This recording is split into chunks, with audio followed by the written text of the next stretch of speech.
Well, Darren, Leighton Orient struggled this season, haven't they? But you look at their squad and they still look pretty strong. Yeah, they have struggled, surprisingly. I think in the summer after they got to the playoffs and they had a really good season, obviously lost in the final, beat us in the semi. They've brought in a lot of experienced players, Henderson, McAnuff, people like that. So they went down that route. Obviously Russell's left and they've had a couple of managers since. A new manager on Saturday, so whether they changed the philosophy, how they play, we don't know. But no, you're right, they're very strong when you look at the squad, really strong, very, very experienced squad. We always talk about stability being important, don't we, in football, and they seem to have lost that since Russell Slade left. Their fourth manager coming in this weekend. Yeah, I think they have. You know, we're not even at Christmas yet, and they've got four different managers. Is definitely not a stable sort of path to go through. So, but they've got new owners. So, you know, Italian owners in Europe. I do feel managers change hands quite a lot. Anyway, but.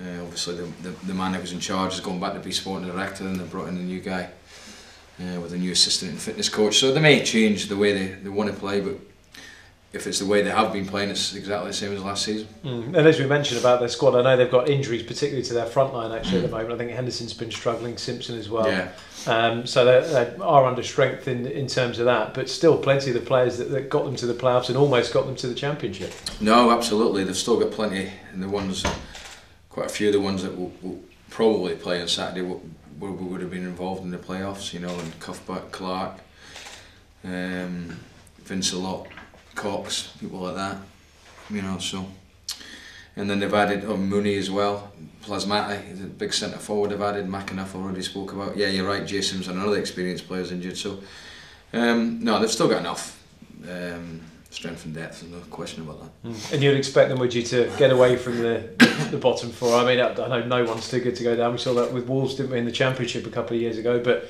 do you think they've got enough to get to safety pretty quickly? Well, listen, on paper, yeah, but we know ourselves that nothing really works and just by looking at a team on paper, and confidence is a huge thing, as we know, in football, and I wouldn't imagine theirs is very high at the moment. Lost again at the weekend in the JPT, so we could be going there at the right time, but then again they'll be saying they're probably playing us at the right time, so it doesn't matter, you've got to play them in the fixture list and we just have to go on with it. But in terms of squad wise on paper, they've still got a very strong one, yeah. Do you mention their home record to your players, Darren? Because I mean, it's been horrendous, hasn't it? They've only won one in the league. It's the worst home record in League One this season. Does that come into your team talk? It probably would have, but I think at the moment we've just got to concentrate on what we can really sort of affect, which is our own performance. You know, I think I mentioned it at Yeovil. I think they'd not won at home for ages and beat us. So I think you've got to be careful. At the right time, it's possibly the right time. You know, in terms of if your form's good, you can mention it. But I think we've got to really concentrate on ourselves. And I've seen a lot of positives from Sunday, watching the game back, particularly the second half, as we spoke about after the game. And we've got to really focus on the positives going into the game. Do you have a bit of a selection dilemma in midfield this weekend, because you've got Harry Beautyman back and available? I think Maddison is available to play as well, but Erhan did pretty well, didn't he? So a tough decision ahead? Yeah, I think good. I've got to make a tough decision there. There's one or two different decisions I've got to make. Obviously, Mikel Smith's eligible, Beautyman's eligible, Maddison's back training with us.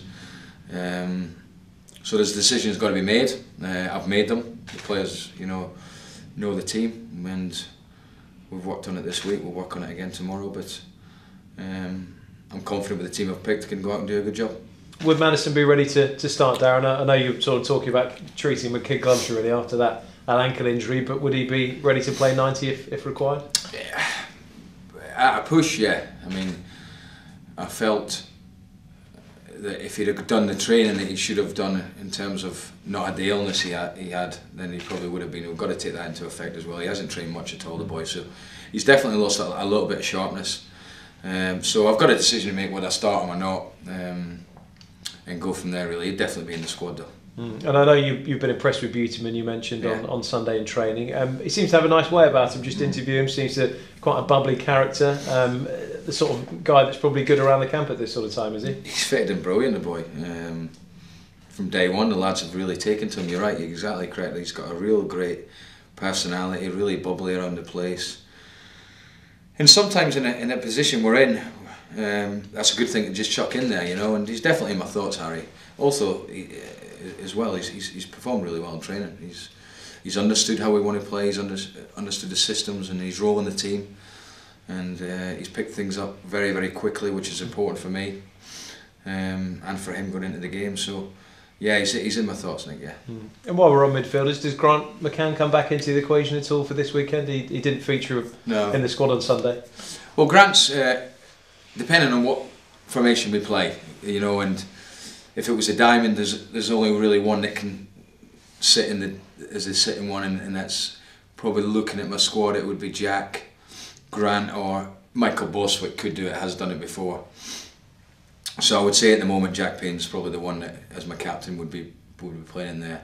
And Grant, to be honest with Grant, his role's changed slightly, and it had really from the start of the season. And he's concentrating more on his coaching, and we said that when we gave him the 2-year contract. So there's that as well. But no, I think the formation will have a bearing on whether Grant's involved or not.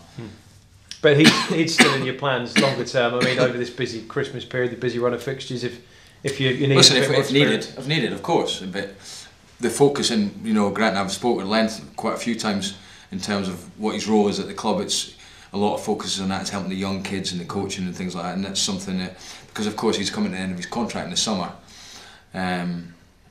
and as we know, he's not getting any younger. So I think it's something he has to focus on. But he's not banging the door down saying, "I want to be playing, want to be on that." No, he understands his position. I think he's understood that from the start of the season. Really, he knew this season he wouldn't be sort of featuring as much as obviously he has in the past, which has been generally quite a lot. And the chairman's been very supportive, hasn't he, through this tough run? Has he still been bullish this week that results are just around the corner? Well, the chairman's been as supportive as he can be in the sense that with the run of games we've been on, he has been supportive. There's no question about that. It's very clear also that the pressure is on. You know, that's got to be accepted in this situation. But it's no, the run of results. I feel that, and I say it, and I said it to players before Sunday. Not one team ever continue losing, and not one team ever continue winning. And there's lots of examples of both this season in football. And, you know, Newcastle's one that you can definitely touch on in terms of 6 weeks ago they didn't even look like winning a game, and then all of a sudden it turns. Start of the season we're winning games, now we're not winning games. So things do work in patterns. Obviously we've got to get back to winning ways as quickly as we possibly can. But no, that's all we're doing. We're persevering with that. There's been a hell of a lot of work put into this football club, not only with the first team in terms of myself, with the club in general, the training ground. So it's something I want to see through. I'm really trying my hardest to see it through and turn this corner with the team. And I know the players are there, 100%. There's no question about that. I don't feel that any other way with the players.